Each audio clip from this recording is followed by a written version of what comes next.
His lawyer leaned in and whispered 5 words, just 5. And Vincent's face, that smug, self-satisfied face I'd stared at across the breakfast table for 15 years, went completely white. His hands started trembling. The papers he'd been so eager to sign were shaking like leaves in a storm. And me? For the first time in 3 years, I smiled. But I'm getting ahead of myself. Let me start from the beginning, because you need to understand how we got here. How a woman everyone thought had lost her mind actually played the longest, most patient game of her life. My name is Alexis Dunst. I'm 34 years old, and until 3 months ago, I was married to Vincent Mercer. 15 years of marriage. That's longer than most Hollywood relationships, longer than some small countries have existed, and definitely longer than my patience should have lasted. But I'm a stubborn woman. I get it from my grandmother. I met Vincent when I was 17. I'd graduated high school early, not because I was some genius, but because I was practical and motivated and really, really wanted to get out of my parents' house. I got a job at Henderson and Price Law Firm as a file clerk. Minimum wage, maximum paper cuts, but it was mine. By 18, I'd worked my way up to legal assistant. I was good with details, good with numbers, good with keeping my mouth shut and my eyes open. Vincent was 24 when we met at a client event. Charming, ambitious, full of dreams about building a real estate empire. He talked about the future like it was already his, like success was just waiting for him to show up and claim it. He said he was going to build something incredible. I said I'd help him file the paperwork. Romance, right? We got married when I was 19. Tyler came along when I was 20. I kept working at the law firm part-time while raising our son, building up my 401k, saving every spare dollar. My grandmother always said a woman should have her own money, not secret money, she'd clarify. Just her own, something nobody could take. At 23, Vincent's business finally took off. He asked me to quit the law firm and help him full-time. He needed someone to manage the books, handle clients, coordinate with contractors, someone he could trust completely. So I became his unpaid everything. Bookkeeper, office manager, client liaison, interior decorator for model homes, marketing coordinator, event planner. I did it all while raising Tyler, managing our household, and somehow keeping everyone fed and reasonably happy. My official title was wife. My unofficial title was everything else. For 11 years, I poured myself into building Vincent's dream. And for 11 years, he got the credit, the awards, the recognition. At every industry event, I was Vincent's wife. At every celebration, he thanked his team, his mentors, his vision. But somehow never quite got around to thanking me. Somewhere along the way, things shifted. He started making decisions without consulting me. Started staying late for work more and more often. Started criticizing little things, the way I dressed, the meals I cooked, my lack of ambition. I was running his entire back office for free while raising his son and keeping his life organized. But sure, not ambitious enough. Then, 3 months ago, he dropped the bomb. He came home on a Tuesday evening.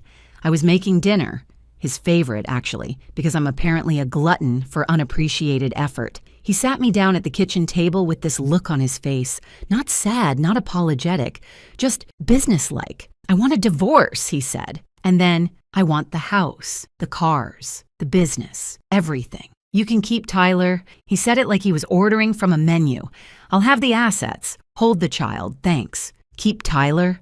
Like our 15-year-old son was a leftover pizza? Like he was an inconvenience being graciously allowed to stay with me? I just stared at him.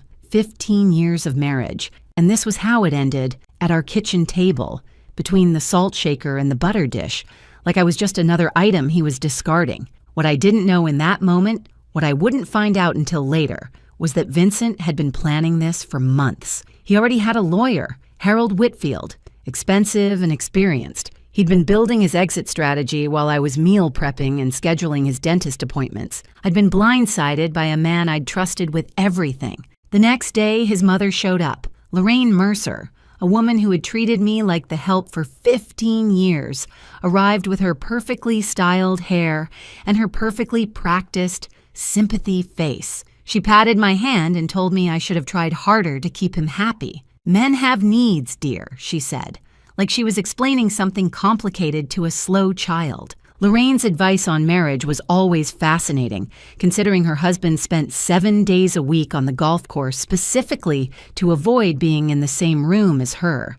But sure, I was the problem. That first week was a blur. Vincent moved me to the guest room. He had documents drawn up, settlements proposed, timelines established. Everything was moving so fast, and I felt like I was drowning. Everyone saw a woman whose world had just collapsed, a wife being thrown away after 15 years of service, a victim who didn't see it coming. But here's the thing. What Vincent didn't know, what nobody knew, was that I'd found something 3 years ago, something buried in his own financial records, something he thought was hidden forever. And I'd been quietly, patiently preparing ever since. Before we continue, if you're enjoying this story, please hit that subscribe button and tell me in the comments where you're watching from and what time it is there. I read every single comment.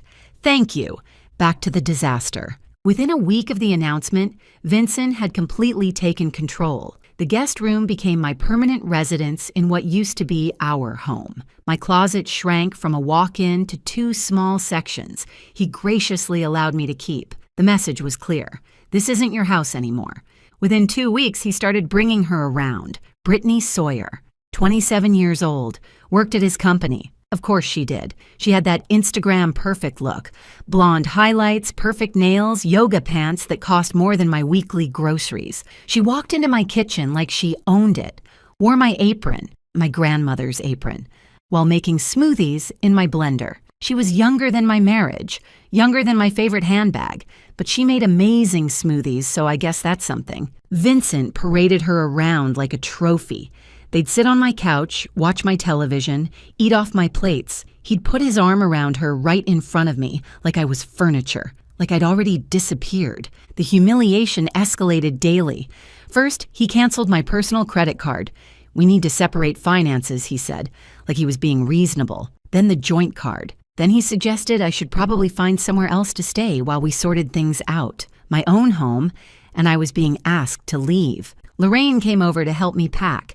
And by help, I mean she went through my belongings and decided what I deserved to keep. Old clothes, fine. Family photos, some of them. My grandmother's recipe box? She hesitated on that one, like she was considering claiming it for herself. What I was not allowed to take. Any jewelry Vincent had bought me over 15 years, any furniture I'd picked out, anything of value. Those were marital assets, Lorraine explained, and Vincent was entitled to them. She packed my things in garbage bags, not boxes, garbage bags, like I was trash being taken out. Through all of this, I had one person I thought I could trust, Diane Holloway. We'd been friends since high school, 20 years of friendship, through boyfriends and breakups and babies and everything in between. She was the first person I called after Vincent's announcement. She was so supportive, always checking in, always asking how I was holding up, always ready to listen. She'd come over with wine and let me cry on her shoulder. She told me I deserved better. She told me Vincent was making a huge mistake. But something felt off. Little things at first. Vincent seemed to know my plans before I made them. When I mentioned to Diane that I was thinking about fighting for the house, Tyler came home the next day saying Dad told him it wouldn't work. When I told Diane I was looking at apartments in a specific neighborhood, Vincent made a comment about that exact area being too expensive for me. Then it clicked. Looking back, I should have seen it years ago. The way Diane always lit up when Vincent walked into the room. The way she'd compliment him just a little too much, laugh at his jokes just a little too hard. She always asked about him first whenever we talked. How's Vincent? How's the business? Is Vincent happy? She'd been carrying a torch for my husband for 15 years. And Vincent, because he collected admirers like some people collect stamps, knew exactly how to use it. He made her feel special, important, not like other women. He probably implied they'd get together after the divorce, gave her just enough hope to keep her loyal. My best friend was his spy. 20 years of friendship sold out for some flirting and empty promises. At least charge more, Diane. But the worst part wasn't Vincent, wasn't Lorraine, wasn't even Diane. The worst part was Tyler. My son saw everything. the girlfriend, the grandmother packing my bags, the way his father looked at me like I was nothing, and Vincent was working on him, dripping poison in his ear day after day. Your mom is making this difficult. I just want everyone to be happy. She's the one dragging this out. I'm trying to be fair, but she won't cooperate. Tyler started pulling away from me. Not angry, exactly, just distant, confused. He didn't know who to believe, and his father was very, very convincing. I could lose the house, I could lose the money, I could lose everything I'd spent 15 years building. But watching my son look at me like I was the problem, that was the knife. That was the wound that actually bled. I hired a lawyer. Nina Castellano, recommended by my old firm. 52 years old, sharp as a razor, absolutely no tolerance for nonsense. She reviewed my situation and laid out the battle plan. You helped build this business, she said. You're entitled to half of everything.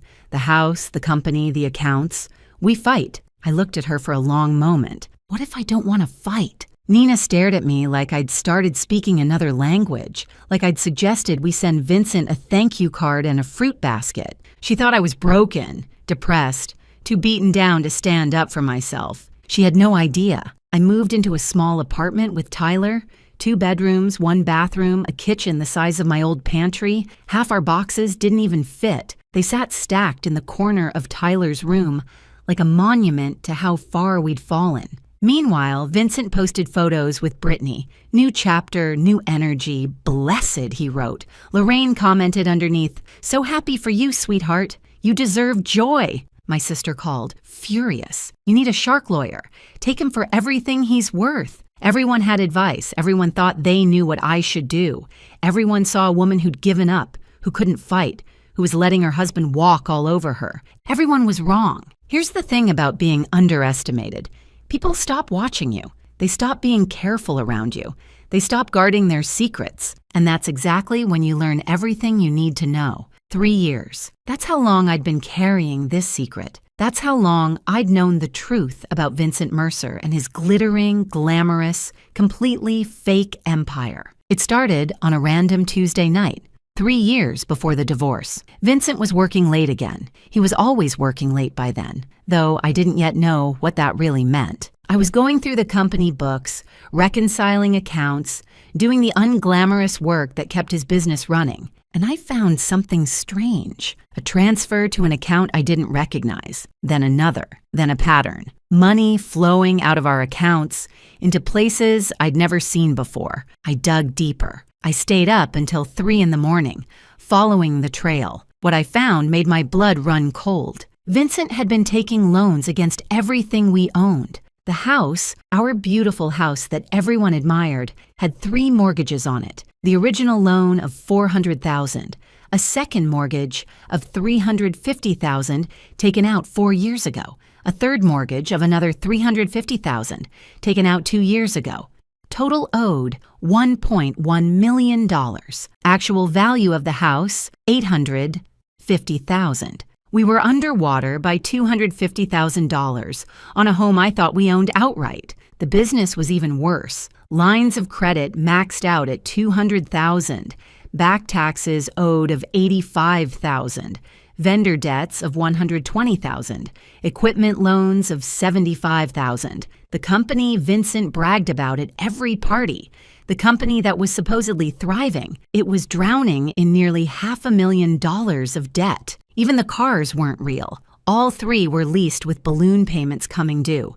We didn't own anything. We just had very expensive monthly obligations. I sat in my kitchen at 3 a.m, surrounded by printouts, and did the math. Total debt, approximately $1.9 million. Total actual asset value, maybe $1.6 million. We were $300,000 in the hole, maybe more. But where had all the money gone? I kept digging. Over the following weeks, I traced every transaction I could find, and the picture that emerged was devastating. Cryptocurrency investments, $180,000, all lost. Gambling, $75,000, gone. An apartment I didn't know about.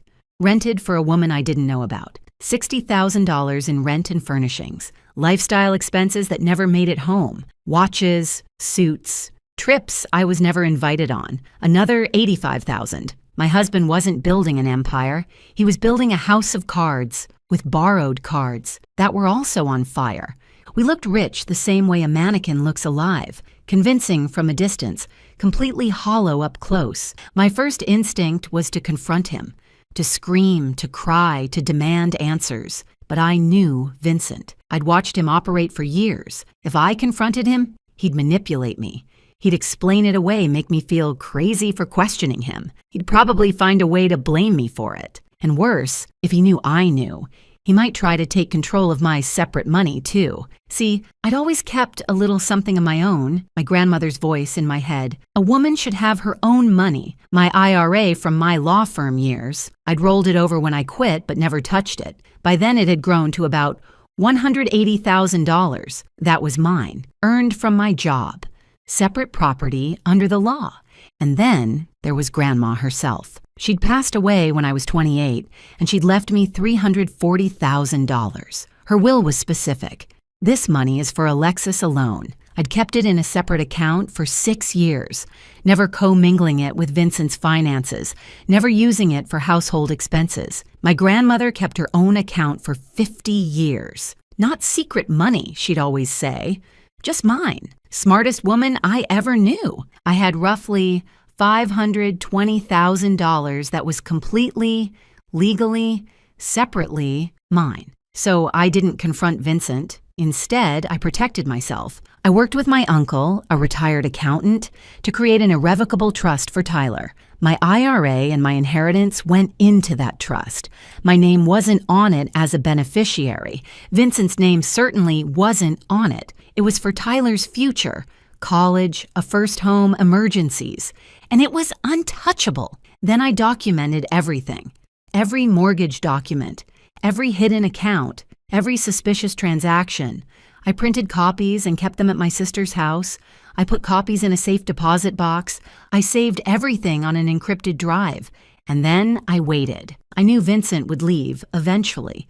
Men like him always do. They get bored, or they find someone younger, or they decide they deserve more. I just had to be ready when it happened. 3 years of waiting. 3 years of watching him dig the hole deeper. 3 years of smiling at dinner parties while knowing our entire life was built on quicksand. I got very good at patience and very good at pretending I didn't know my husband was financially drowning us both. When Vincent finally asked for the divorce, when he demanded the house, the cars, the business, everything, I almost laughed out loud. He wasn't asking for assets. He was demanding debt. He just didn't know it yet. Back in the present, I sat across from Nina Castellano and placed 3 binders on her desk. 3 years of evidence. Every mortgage document, every loan statement, every hidden account. She read in silence for almost an hour. When she finally looked up, her expression had completely transformed. "You've known about this for 3 years?" I was waiting for him to leave. I knew he would eventually. And when he demanded everything, he demanded all the debt. He just doesn't understand that yet. Nina leaned back in her chair. The pity was gone from her eyes. The concern was gone. What replaced it was something like awe. "So when you sign over the assets, I walk away clean. He gets the mortgages, the business debts, the lease obligations. All of it becomes his sole responsibility. And your inheritance, your retirement account, separate property, never commingled, legally protected, sitting safely in a trust for my son." Nina was quiet for a long moment. Then she smiled, a slow, dangerous smile. "Mrs. Dunst," she said, "I believe I owe you an apology. I thought you'd given up." I smiled back. "Everyone thinks that. That's kind of the point." Nina went from looking at me like a lost kitten to looking at me like a chess grandmaster. I prefer grandmaster, better outfit. The trap was already built, the numbers were verified, the documentation was airtight. All I had to do now was let Vincent think he was winning. And nobody does gracious loser better than a woman who's been practicing for 15 years. The next 3 months were a masterclass in acting. I became exactly what everyone expected me to be: broken, defeated, barely holding on. I showed up to mediation sessions with red eyes and trembling hands. I spoke softly, hesitantly, like a woman who'd lost all her confidence. I asked for so little that even the mediator seemed uncomfortable. "I just want enough to start over," I said during our second mediation. "I'm not trying to be difficult. I know the business is his life's work. I know the house means everything to him. I don't want to tear our family apart more than it already is. I requested a settlement of $50,000 cash, my personal belongings, shared custody of Tyler. That was it." Vincent agreed immediately. He was probably expecting me to fight for half of everything. That's what any reasonable lawyer would demand. Instead, I was asking for crumbs. He looked at me across that mediation table with something almost like pity. Like I was a wounded animal he was graciously putting out of its misery. I deserved an Oscar for that performance, or at least a Golden Globe. I was giving the role of a lifetime, and my only audience was my lying, cheating, soon-to-be bankrupt ex-husband. With each passing week, Vincent's arrogance grew. He stopped being careful, stopped pretending to be the reasonable one. He started telling everyone who would listen that I hadn't even fought. "She just gave up," he told his golf buddies. I offered her a fair settlement, and she took it without a word. Lorraine was even worse. She bragged at her book club, at her church group, at every social gathering she attended. "Vincent is keeping everything. That woman didn't get a dime."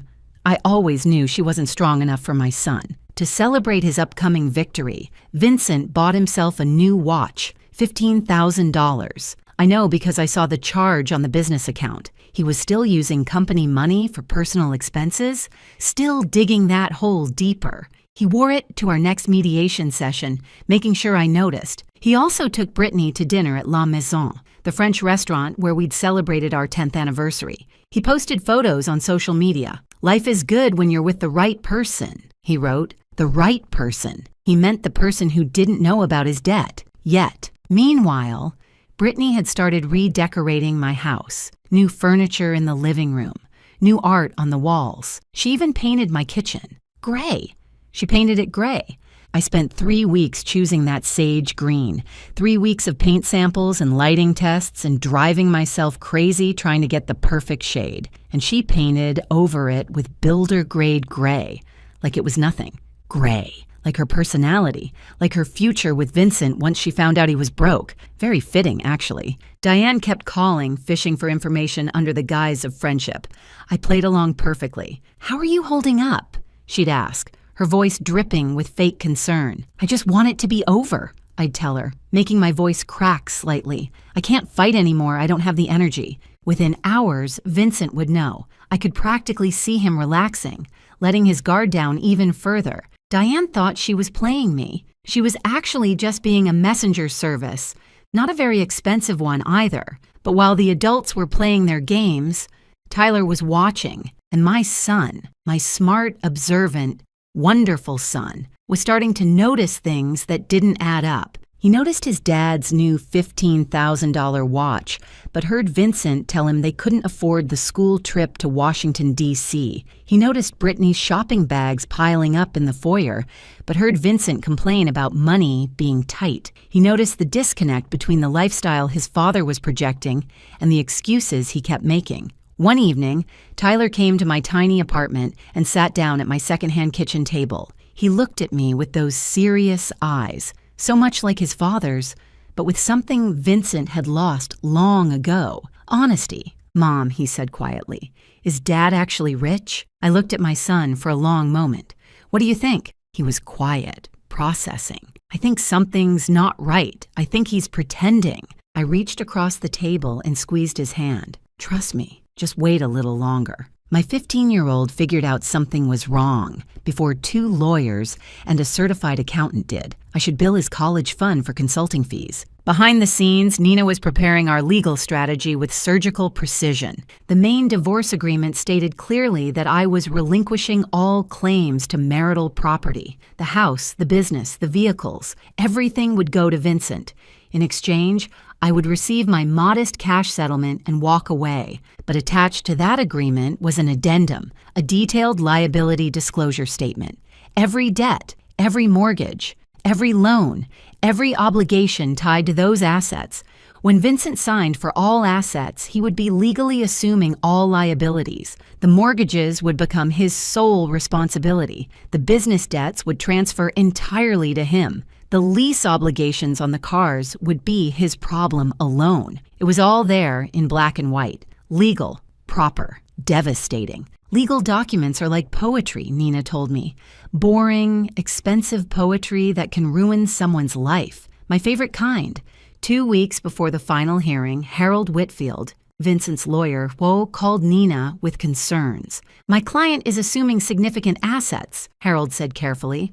"I'd like to request a full financial audit before we finalize, just to verify everything." Nina kept her voice neutral. "Of course. We'll provide whatever documentation you need, but when Harold brought this to Vincent, my soon-to-be ex-husband shut it down immediately. No audits," Vincent told him.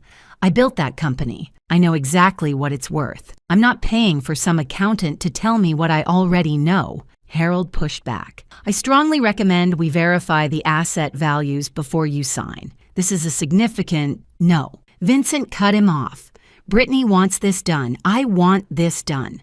No more delays." Harold had been practicing law for over 30 years. He knew when a client was about to make a mistake. He also knew he couldn't force someone to take his advice. He presented Vincent with a waiver, a document acknowledging that Harold had recommended an independent financial review and that Vincent was declining against counsel's advice. Vincent signed it without reading it, just like he'd sign everything else without reading it. Never underestimate the power of an impatient girlfriend to make a man skip the fine print. Brittany was worth millions to me, in legal strategy anyway. The night before the hearing, Vincent sent me a text message. "Thank you for not making this ugly." I stared at that message for a long time. 15 years of marriage, 15 years of building his business, raising his son, managing his life, and he was thanking me for not making things difficult for him while he threw me away. I typed back, "I just want what's best for Tyler."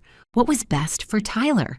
His trust fund, his future secured, and a father who was about to learn the most expensive lesson of his life. Nina called me that evening. Thursday at 9 a.m. Final hearing. Judge Patricia Holden. "Are you ready?" I looked around my small apartment. The secondhand furniture, the boxes still unpacked in the corner, the tiny kitchen I'd painted sage green because it reminded me of hope. I've been ready for 3 years.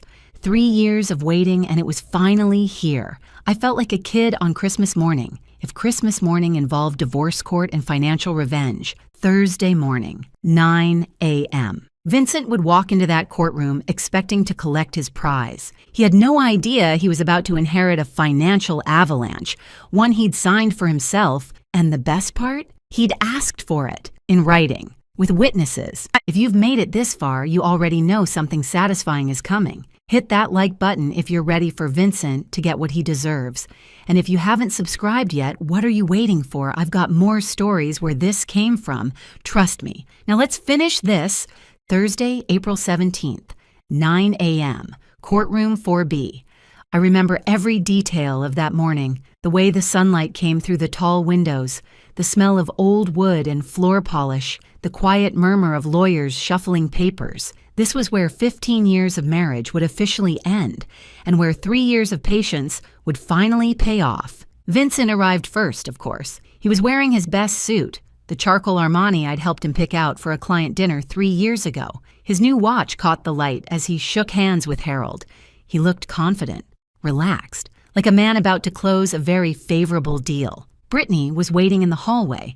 She wasn't allowed in the courtroom, but she wanted to be there for moral support. I caught a glimpse of her through the door. Perfect makeup, designer bag, scrolling through her phone like this was just another boring appointment. Lorraine was there too, sitting in the gallery. She dressed up for the occasion, probably planning to take Vincent to a celebratory lunch afterward. She looked at me when I walked in and gave me this little smile, the kind you give someone you've already beaten. I arrived a few minutes after Vincent. Simple navy dress, no jewelry, hair pulled back in a low bun. I looked tired, defeated, like a woman who had nothing left to fight for. Perfect. I looked like someone who'd given up on life and fashion simultaneously. Very convincing. I should really teach acting classes. Judge Patricia Holden entered, and everyone rose. She was in her early 60s, silver hair, reading glasses perched on her nose. 30 years on the family court bench. She'd seen every trick, every manipulation, every lie that divorcing couples could throw at each other. Nothing surprised her anymore. She reviewed the case file briefly, then looked up. Mercer versus Mercer. Final dissolution hearing. I understand the parties have reached an agreement? Harold stood first. Yes, Your Honor. My client, Vincent Mercer, is assuming all marital assets, including the family residence, the real estate development business, and all associated vehicles. In exchange, Mrs. Dunst receives a cash settlement of $50,000. Nina rose beside me. That's correct, Your Honor. My client agrees to relinquish all claims to these assets and accepts the proposed settlement terms. Judge Holden's eyes moved to me. She studied my face for a moment, looking for signs of coercion, I imagine, signs that I was being pressured into a bad deal. Mrs. Dunst, she said, I need to confirm that you understand what you're agreeing to today. You're giving up your claim to substantial property, the family home, the business you helped build. Are you certain this is what you want? I kept my voice soft, slightly unsteady. Yes, Your Honor, I understand. And you're entering this agreement voluntarily? No one is pressuring you? No, Your Honor. I looked down at my hands, then back up at her. I just want my husband to have everything he asked for. I want this to be over. The judge studied me for another long moment. I could practically see her internal debate, whether to push harder, whether to order a continuance, whether to protect me from what looked like a terrible decision. But I was represented by counsel. I was answering clearly. I was an adult woman making my own choice. Very well, she said finally. Let's proceed. The clerk distributed the final documents, page after page of legal language, signatures required on every third page. Vincent signed eagerly, barely glancing at what he was agreeing to. He wanted this done. He wanted to get back to his new life with his new girlfriend and his new freedom. I signed slowly, deliberately. Every stroke of my pen was careful and precise. This was the moment I'd been waiting 3 years for. I was going to savor it. Across the courtroom, I saw Vincent glance at Lorraine and smile. She nodded back approvingly. In the hallway, his phone buzzed, probably Brittany sending encouragement. He checked his phone in court, during his own divorce hearing. That's the kind of man he was. Meanwhile, Harold Whitfield was doing what good lawyers do, reviewing the complete document package one final time. Main agreements signed, asset schedule signed, settlement terms signed. Then he reached the addendum, liability disclosure statement. I watched his face as he read, watched the confusion flicker across his features, watched him flip back a page, then forward again, like he was hoping he'd misread something. He hadn't. Harold's face went pale. He leaned toward Vincent, trying to be discreet. Sir, he whispered, we need to talk. Vincent waved him off, still basking in his victory. Not now. We're almost done. Sir Harold's voice was more urgent. You're assuming all debt. Vincent turned to look at him. What? The liability disclosure, Harold whispered, papers rustling as he pointed. The mortgages, the business liens. It's all here. You're assuming personal liability for everything. For the first time, Vincent actually looked at what he'd signed. I watched his eyes scan the numbers, watched the color drain from his face. House, $1.1 million owed. Market value, $850,000. Business, $480,000 in combined debts. Vehicles, $115,000 in lease obligations. Additional personal liabilities, $200,000. Total debt, approximately $1.9 million. Net value of everything he'd just claimed, negative $300,000. He hadn't won the lottery. He'd won the bill for it. Vincent stood up abruptly, his chair scraping against the floor. This isn't right. He looked at me, then at the judge, then back at the papers. She hid this from me. This is fraud. Judge Holden's voice was sharp. Mr. Mercer, sit down. These numbers are fake, Vincent insisted, his voice rising. She manipulated the documents. This is Mr. Mercer. The judge's tone left no room for argument. Sit down. He sat, but his hands were shaking. His confident smile was gone, replaced by something that looked a lot like panic. Judge Holden looked at the documents in front of her, then at Vincent. Mr. Mercer, I'm looking at the liability disclosure statement attached to this agreement. These are debts associated with assets you are claiming, assets in your name, your business, your property. She fixed him with a hard stare. Are you telling this court that you don't know your own financial situation? Silence. Watching Vincent try to explain why he didn't know about his own debts was like watching a cat explain why there's a broken vase on the floor. Fascinating and completely unconvincing. Harold cleared his throat. Your Honor, I should note that I advised my client to conduct an independent financial review prior to this hearing. He declined. I have documentation. He produced the waiver, the one Vincent had signed without reading, the one that said, in clear legal language, that Harold had recommended a full audit, and Vincent had refused. Judge Holden reviewed it briefly, so Mr. Mercer was advised to verify these figures. He chose not to. He signed a waiver acknowledging that choice. She looked at Vincent. Is that correct? Vincent was staring at the waiver like it was a snake that had just bitten him. I thought, is that your signature, Mr. Mercer? A long pause. Yes. Then you assumed this risk voluntarily. Judge Holden's voice was matter of fact. You had the opportunity to investigate. You chose not to. The agreement stands. Vincent turned to me, desperation breaking through his composure. You knew. His voice cracked. You knew about all of this. I met his eyes calmly. I was your bookkeeper for 11 years, Vincent. I knew about everything. His face cycled through emotions faster than I could count. Confusion, rage, betrayal, fear, and finally, the one I'd been waiting for, realization, the understanding that he'd done this to himself. I want to withdraw the agreement, Vincent said, turning back to the judge. I didn't understand what I was signing. This isn't fair. Judge Holden shook her head. Mr. Mercer, you signed documents before this court stating you understood and agreed to all terms. You were represented by competent counsel. You declined additional review. Your wife did not hide anything. These are your debts, your mortgages, your obligations. She paused. The agreement is final. The gavel came down. Mrs. Dunst, you have your settlement. Mr. Mercer, you have the assets as agreed, along with all associated liabilities. This marriage is dissolved. I stood, smoothed my dress, picked up my purse. Then I looked at Vincent one last time. He was slumped in his chair, papers scattered in front of him, his whole world collapsing around him. You said you wanted everything except Tyler, I said quietly. I gave you exactly what you asked for. I walked out of that courtroom without looking back. In the hallway, I could hear Vincent's voice rising, yelling at Harold, demanding to know how this happened, threatening lawsuits. Harold's calm responses. I told you to get an audit. I have it in writing. You refused. Through the glass doors, I saw Brittany's face change as she listened, saw her look at Vincent, really look at him, and see something other than the successful businessman she'd thought she was getting. She was gone before I reached the elevator, moving fast, heels clicking on the marble floor, not looking back. Brittany's exit was faster than her entrance into my marriage. At least she was consistent. I stepped outside into the April sunshine. The sky was blue. The air was warm.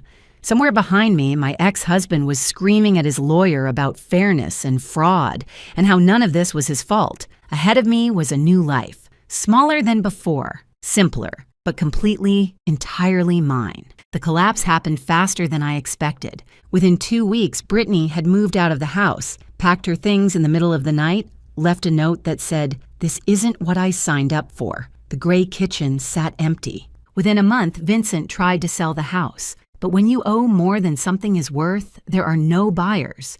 Just banks calling about missed payments and realtors suggesting short sales. Within 2 months, the business started defaulting. Vendors filed lawsuits. The line of credit was frozen. The company that Vincent had spent 15 years building, the company I had spent 11 years supporting, was crumbling into dust. Within 3 months, Vincent was meeting with bankruptcy attorneys. The man who'd once bragged about his empire was now calculating which assets he could protect from creditors. The answer was almost nothing. Lorraine's perfect son was calling family members asking for loans, showing up at relatives' houses with excuses and explanations. Nobody knew about the debt. Alexis must have hidden it somehow. I was tricked, but the documents told a different story. The mortgages were in his name. The loans were in his name. The gambling debts, the crypto losses, the secret apartment, all his choices, all his signatures. I heard that Lorraine's Christmas newsletter that year was very short. Vincent is exploring new opportunities. Yes, opportunities in debt restructuring.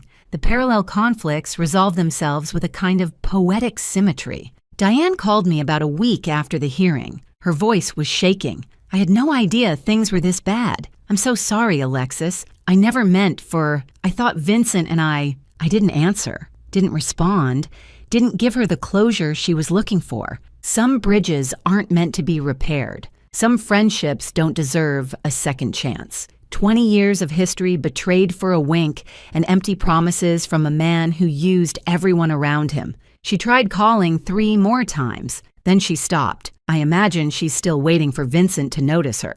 She'll be waiting a long time. Lorraine tried a different approach, going through Tyler. Tell your mother I didn't know about the money problems. Tell her I'm sorry for how I treated her. Tell her I want to talk. Tyler looked at his grandmother, the woman who'd packed his mother's belongings in garbage bags, who'd called his mother worthless, who'd sided with his father without a single question, and said, Mom's busy building her life. She doesn't have time for excuses. Lorraine wanted forgiveness. I wanted peace. Guess which one of us got what we wanted? Tyler, my wonderful, smart, observant son. He finally understood everything, not because I explained it, but because he figured it out himself. He saw the court documents. He heard his father's excuses. He watched Brittany leave, watched Lorraine scramble, watched the whole facade collapse. One evening, about a month after the divorce, he sat with me in my small apartment, the one with the sage green kitchen, the one with the secondhand furniture and the boxes finally unpacked. You waited 3 years, he said quietly. You knew this whole time and you just waited. I wanted to make sure you were protected, I told him. Whatever happened between your father and me, I needed to know you'd be okay. The trust fund, $520,000 safe and untouchable. He was quiet for a moment. Then he hugged me, really hugged me. The kind of hug I hadn't gotten from my 15-year-old son in months. The kind that said, I understand. The kind that said, I'm proud of you. 15-year-old boys don't usually hug their mothers voluntarily. I knew I'd done something right. My $50,000 settlement went toward getting established. First month's rent, security deposit, basic furniture that wasn't falling apart. It wasn't luxury, but it was stability. The trust fund stayed exactly where it was. Tyler's future, college, maybe a first home someday, a safety net that nobody could take from him. And me, I enrolled in interior design courses at the community college, the dream I'd put on hold when I was 23 to help Vincent build his empire. I was finally building my own. I started small. My first real client was a woman named Sandra, 52 years old, just ending a 28-year marriage. She was standing in her empty new apartment looking lost. When she asked me, how do you start over? I thought about it for a moment. One room at a time, one color at a time, one day at a time. We painted her kitchen sage green. She cried when she saw it. Happy tears, she said. The color of new beginnings. About 3 months after the divorce was finalized, Vincent showed up at my apartment. I barely recognized him. He'd lost weight. Not the healthy kind. Dark circles under his eyes. His suit was wrinkled. His watch was gone. He looked like a man who'd been through a war and lost. He stood in my doorway, and for a moment, I almost felt sorry for him. Almost. I didn't know it was this bad, he said. His voice was hoarse. I made mistakes. I know that now. But I didn't mean for any of this to happen. I leaned against my doorframe and looked at him, really looked at him. This man I'd loved for almost half my life. This man who'd thrown me away like garbage. This man who was now drowning in the consequences of his own choices. Can we talk? He asked. Maybe we can figure something out. I don't know. Maybe we could. He couldn't even finish the sentence. Couldn't bring himself to ask for what he actually wanted. Help. My help. After everything. You asked for everything except Tyler, I said calmly. You got exactly what you wanted. Alexis, please. Goodbye, Vincent. I closed the door. He stood in the hallway for 10 minutes. I know because I watched through the peephole while eating ice cream. Best show I'd ever seen. 5 stars. Would watch again. That evening, after Tyler went to bed, I sat in my small living room and looked at my grandmother's photo on the shelf. The recipe box was next to it. The one thing Lorraine had almost taken. The one thing that mattered most. "You were right about everything, Grandma," I said quietly. "Keep your own money. Know your worth. And never let anyone make you feel small." The apartment was quiet, small. Nothing like the house I'd lived in for 15 years. But it was mine. Every paint color, every piece of furniture, every decision, mine. And for the first time in longer than I could remember, I was free. Thank you so much for watching. More of my most gripping stories are already on your screen. Click one now and don't miss the best part. You will love it. See you in the next story.